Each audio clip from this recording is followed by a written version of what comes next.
नमस्कार दोस्तों, terminal academy में आपका स्वागत है। आज का हमारा विषय है भौतिक विज्ञान, जिसके अंतर्गत आज का हमारा टॉपिक है द्रव्यमान और भार में अंतर। तो आज हम लोग द्रव्यमान और भार के ऊपर विस्तृत चर्चा करेंगे, एकदम गहराई से समझेंगे। तो चलिए वीडियो शुरू करते हैं।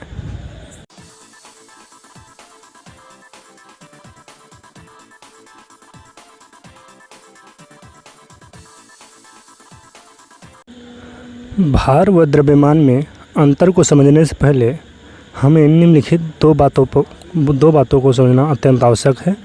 पहला ये कि द्रव्यमान क्या है और दूसरा ये कि गुरुत्वाकर्षण बल क्या है। तो सबसे पहले हम लोग बात करेंगे कि द्रव्य क्या है, उसके बाद समझेंगे द्रव्यमान क्या है, उसके बाद समझेंगे कि गुरुत्वाकर्षण बल क्या है। तो चलिए सबसे पहले समझते हैं कि द्रव्य क्या है। द्रव्य वह वस्तु या पदार्थ है जो इस पृथ्वी पर या पूरे ब्रह्मांड में स्वतंत्र रूप से या किसी कारण से मौजूद है। यहाँ पे स्वतंत्र रूप से कहने का तात्पर्य यह है कि जिसका निर्माण स्वयं से हुआ है, अर्थात उसके बनने के लिए किसी की आवश्यकता नहीं है, वो स्वयं से पैदा हुआ है, उत्पन्न हुआ है, इसलिए उसे स्वतंत्र रूप से कहते हैं। जैसे कि मान लीजिए ऑक्सीजन, हाइड्रोजन, ये सब तत्व, जितने भी तत्व हैं वो स्वतंत्र रूप से निर्मित हुए हैं। और किसी कारण से मतलब ये है कि जो दो तत्वों को आपस में मिला दिया जाए या दो से अधिक तत्वों को आपस में मिला दिया जाए तो उससे जो पदार्थ या द्रव्य बनता है तो उससे कहते हैं किसी कारण से उत्पन्न हुआ है। जैसे हम समझेंगे जल है और कोई पदार्थ ले लीजिए, उसमें कई तत्व शामिल होते हैं, इसलिए उसे किसी कारण से मानते हैं कि मौजूद है। तथा जो अपने अस्तित्व को बनाए हुए है और जो किसी स्थान में है, अर्थात स्थान घेरने की क्षमता रखता है, वही क्या कहलाता है? द्रव्य कहलाता है। इतना बात तो समझ में आ ही गया होगा। द्रव्य क्या है?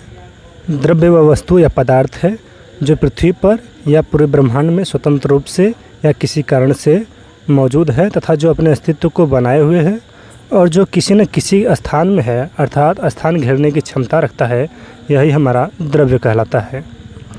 महर्षि कणाद व जॉन डाल्टन ने सर्वप्रथम बताया था कि प्रत्येक द्रव्य छोटे छोटे कणों से मिलकर बना है तथा इन छोटे छोटे कणों को परमाणु कहते हैं और इन परमाणुओं का विभाजन संभव नहीं है।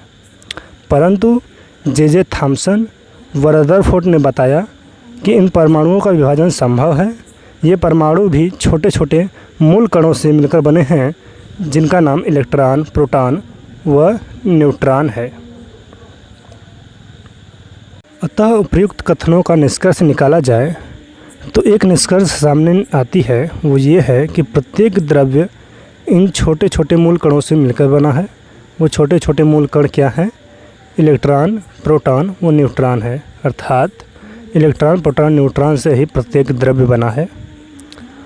अतः अब यदि किसी द्रव्य में उपस्थित इन छोटे छोटे मूल कणों की संख्या ज्ञात हो तो यही संख्या द्रव्य की मात्रा कहलाती है और इसी द्रव्य की मात्रा को ही द्रव्यमान कहते हैं तथा द्रव्यमान को किलोग्राम में मापते हैं, अर्थात द्रव्यमान का मात्रक किलोग्राम होता है। एक बहुत ही महत्वपूर्ण बात पे ध्यान देंगे कि किसी भी द्रव्यमान में इन कणों की संख्या, अर्थात मूल कणों की संख्या द्रव्य से जिससे मिलकर बना है उस पर निर्भर करता है। अब जैसे मान ले दो समान आकार के ठोस गोले लेते हैं, इसमें एक गोला लोहे का है, एक ठोस गोला प्लास्टिक का है। अब यदि दोनों को एक साथ अलग अलग हाथों में उठाएं तो लोहे का ठोस गोला अधिक भारी महसूस होता है जबकि प्लास्टिक का ठोस गोला हल्का महसूस होता है। अतः यह सिद्ध होता है कि लोहे के ठोस गोले में मूल कणों की संख्या प्लास्टिक के गोले के मूल कणों से अधिक है। अतः उतने ही प्लास्टिक के गोले में मूल कणों की संख्या लोहे के गोले में जितने मूल कणों की संख्या है उतने बराबर बढ़ा दें तो दोनों का भार एक समान हो जाएगा। तो आशा करते हैं द्रव्यमान समझ में आ गया होगा। अब बात करते हैं गुरुत्वाकर्षण बल के बारे में।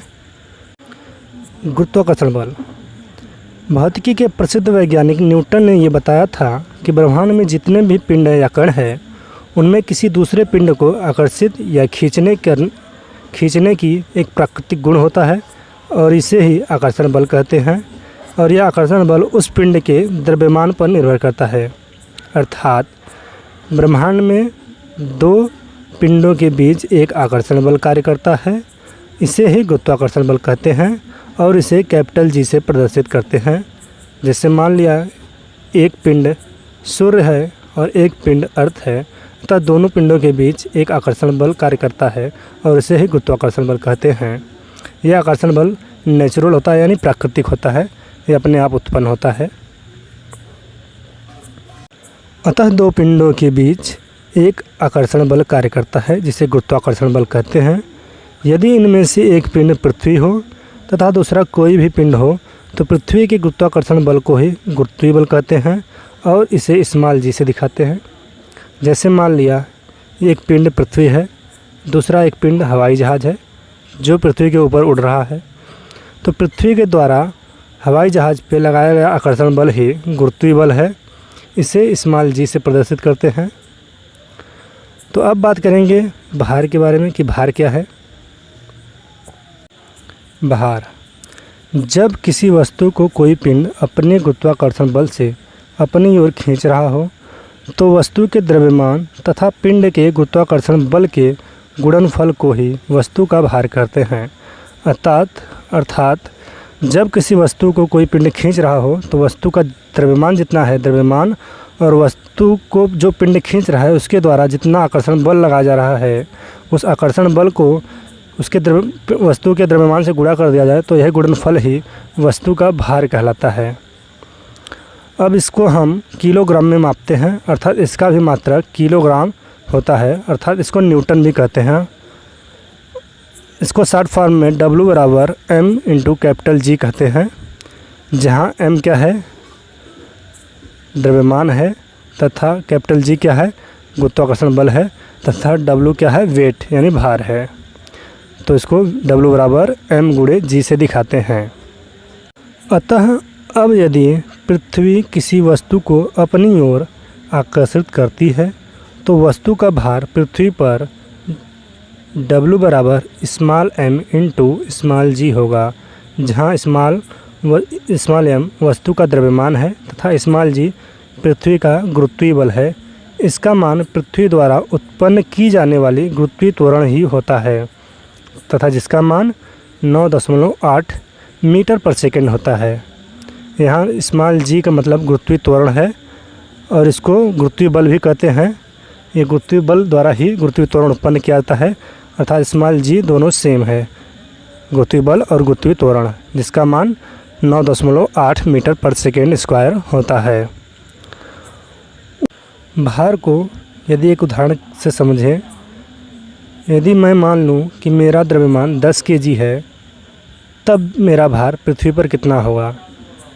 तो पृथ्वी भार ज्ञात करने के लिए W बराबर mg से W बराबर m का मान 10 kg जो हमने माना है और g का मान 9.8 मीटर पर सेकेंड स्क्वायर होता है। तो इसको हल करेंगे तो वज़न निकल के आ जाएगा 98 किलोग्राम। नोट, एक बात ध्यान देंगे कि प्रत्येक पिंड का गुरुत्वाकर्षण बल अलग अलग होता है। जैसे चंद्रमा का गुरुत्वाकर्षण बल पृथ्वी के गुरुत्वीय बल से 1/6 होता है, अर्थात पृथ्वी पर मेरा भार 60 किलोग्राम है तो चंद्रमा पर यही भार 60/6 अर्थात 10 kg होगा। इसी तरह बृहस्पति ग्रह पर भी किसी पिंड का भार अलग होगा पृथ्वी की अपेक्षा। तो दोस्तों, आज हम लोग भार और द्रव्यमान के ऊपर विस्तृत चर्चा किए। उम्मीद करता हूँ आपको समझ में आया होगा। यदि नहीं समझ में आया तो कमेंट करके बता सकते हैं। अगर वीडियो अच्छा लगा तो लाइक करें, शेयर करें, कमेंट करें और सब्सक्राइब करना ना भूलें। तो आज के लिए इतना ही। वीडियो देखने के लिए बहुत बहुत धन्यवाद। तो फिर मिलेंगे अगले वीडियो में, तब तक के लिए नमस्कार।